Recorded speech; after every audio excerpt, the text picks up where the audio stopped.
Hello, it's John Heaton, and today we're going to review this book from George Harrison, which is the extended version of I Me Mine, which details all of his songs with the lyrics and has comments on each.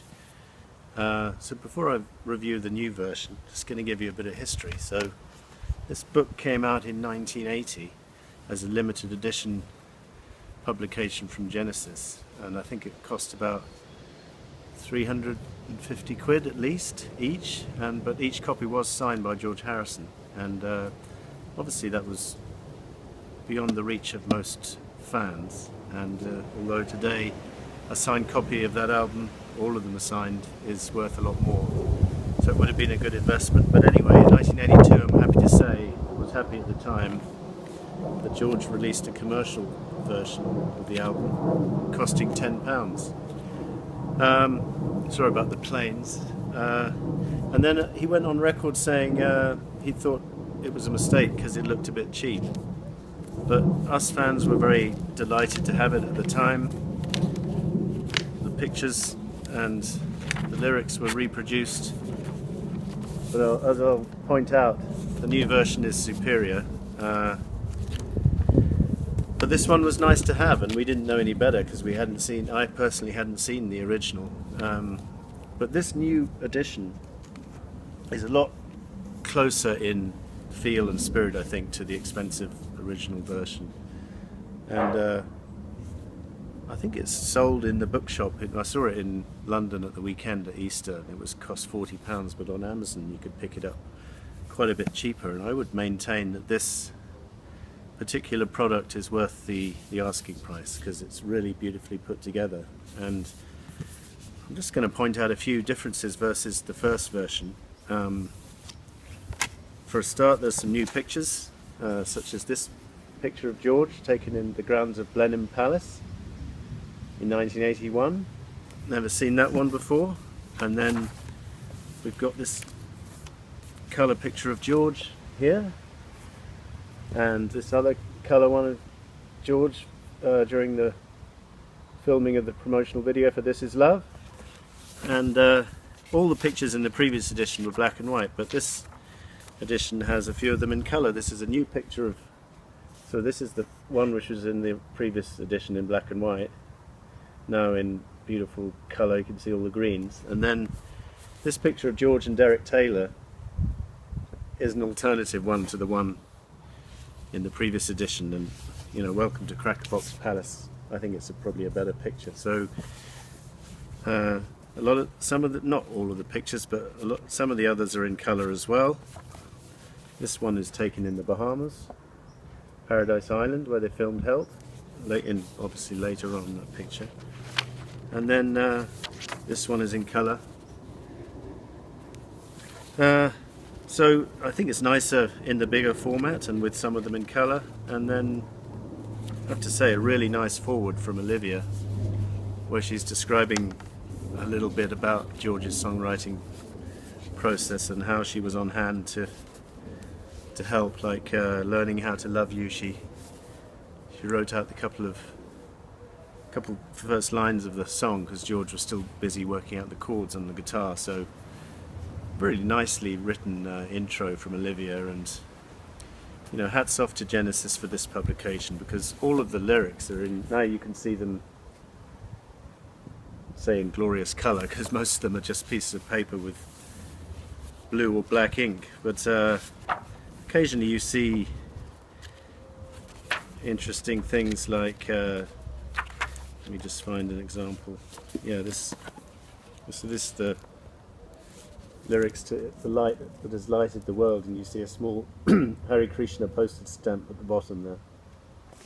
So I think it's nicer. Obviously it would be even better to see the originals, but this the Park Lane Hotel in New York, where George wrote the lyrics to So Sad in 1972, not to be recorded for another couple of years for the Dark Horse album.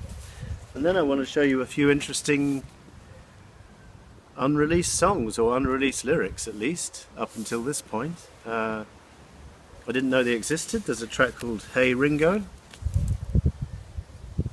which is I guess it's copyrighted 2016, but it appears here amongst the All Things Must Pass song, so I guess it was written at the time of that. Hey Ringo, now I want you to know that without you my guitar plays far too slow. And Ringo, let me say this to you, I've heard no drummer who can play it quite like you. Wait a minute, Mr. G, stop flattering me. My drums sound bare when your guitar's not there. And the last verse, hey Ringo, there's one thing I've not said. I'll play my guitar with you till I drop dead. Well, G, it's really nice the things you say, but when you drop, please fall the other way. So, quite amusing. I'm not sure if George ever wrote a tune to that, but it remains unreleased to this day, if he did. And then there's another song called Cosmic Empire. Again, slotted in here amongst the All Things Must Pass songs, so I think this one is actually copyrighted 1970, I think. Did I write it down somewhere? Yeah, it's copyrighted 1970, so maybe this one was recorded in some demo form or something or other, I'm not sure. But I'm waiting in the queue down at the Cosmic Empire. I want a front row pew down at the Cosmic Empire.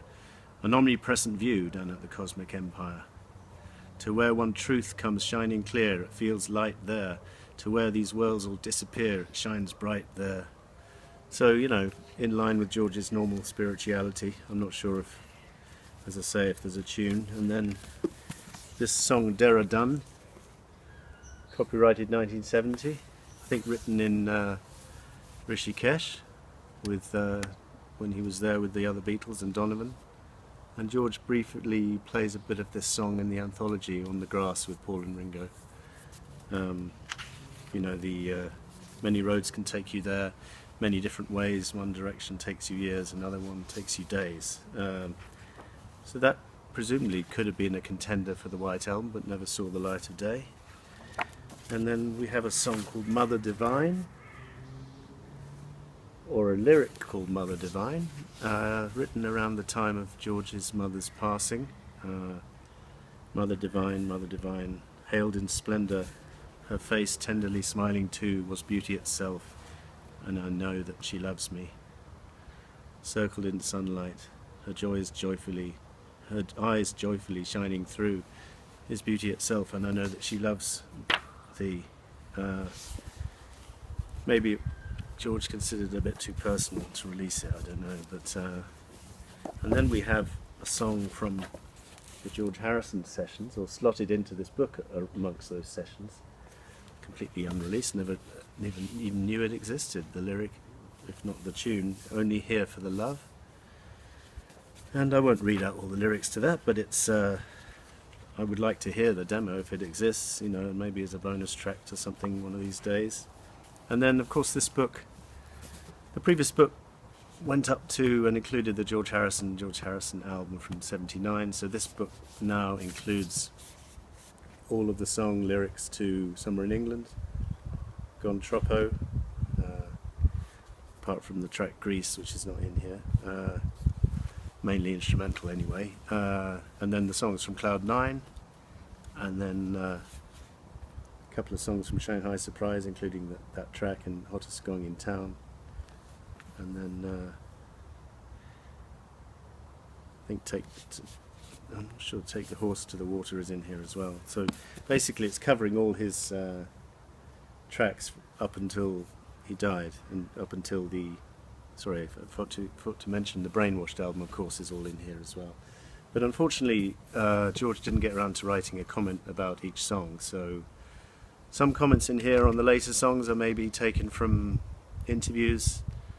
I don't think he specifically sat down and wrote comments to each track, unfortunately, because that would have been nice, because at the previous volume he really did go into quite a lot of detail on some of the songs, but here the comments are mainly missing. On Save the World there's a short comment, can't find it at the moment, but I think the comment is it's pretty serious, but it's also quite funny as well. The track Save the World. Someone else may want to use it. So just beautiful production, and I really recommend this book to those, particularly to those of you who didn't have it previously. Blood from a Clone. And, sorry, the 4 tracks left off from somewhere in England, which the record company asked him to leave off. They're all faithfully reproduced in here. Leahy's Head sat singing Tears of the World and Flying Hour. So, a couple of other reviews I'm working on, which I will post shortly when I've had time to digest the product in question. Triplicate by Bob Dylan, Flowers in the Dirt, re-release from McCartney. But I thought I'd do this one because it's a fresh new release. And I've got nothing but positive things to say about it. And just as I say that, the sun comes out again in this book, dedicated to gardeners everywhere, appropriately recorded in my garden. Thank you for watching. See you next time.